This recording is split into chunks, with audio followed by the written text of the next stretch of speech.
অনেক দিনের আমার স্বপ্ন ছিল যে একটা ছাদ বাগান করব, তাই এই বাড়ি করার সময় থেকেই বাড়ি করার শেষে এই টবের ব্যবস্থা করা হয়েছিল। এই বাগানে সবজি দিয়ে আমি কিভাবে রান্না করি বা গ্রামের মেয়েরা কিভাবে রান্না করে অল্প মশলা অল্প তেল দিয়ে, এবং আমার বাগানের যে টাটকা সবজি সেগুলো দিয়ে আমি কিভাবে রান্না করি মাটির চুলোয়, সেই সব কিছুই আপনাদের সঙ্গে শেয়ার করতে যাচ্ছি। দয়া করে আপনারা পাশে থাকবেন। আপনারা পাশে থাকলে আমি এগিয়ে যেতে পারবো।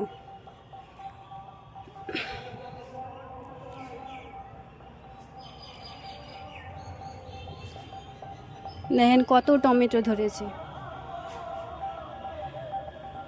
এগুলো শীতের সময়ের গাছ, এখন মার্চ মাস, তবুও এখন অনেক টমেটো আছে।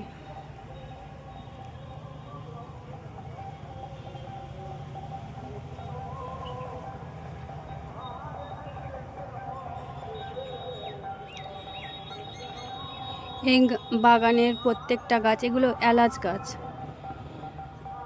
প্রত্যেকটা গাছ, এবং আমি গাছের কিভাবে যত্ন করি, কিভাবে জৈব সার তৈরি করি, বিষাক্ত বিষ না দিয়ে কিভাবে নিম থেকে বা অর্গানিকভাবে স্প্রে তৈরি করে সব গাছে দিই, সেই সবগুলো আপনাদের সঙ্গে শেয়ার করতে যাচ্ছি। আপনারা পাশে থাকবেন, লাইক শেয়ার করবেন। দেখেন এগুলো বেগুন গাছ, এই বেগুন গাছগুলো কয়েকটা রেখে দিয়েছি।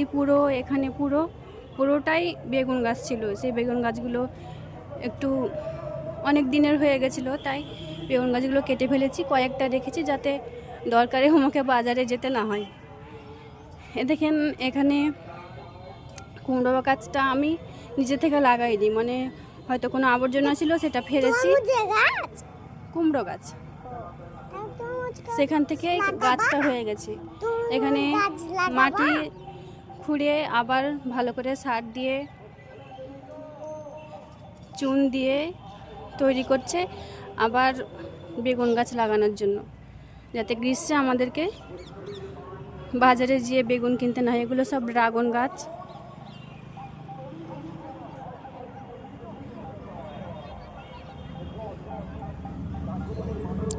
আমি কিভাবে গ্রামের মেয়েরা যেভাবে রান্না করে সেগুলো সব দেখাতে চাইছি।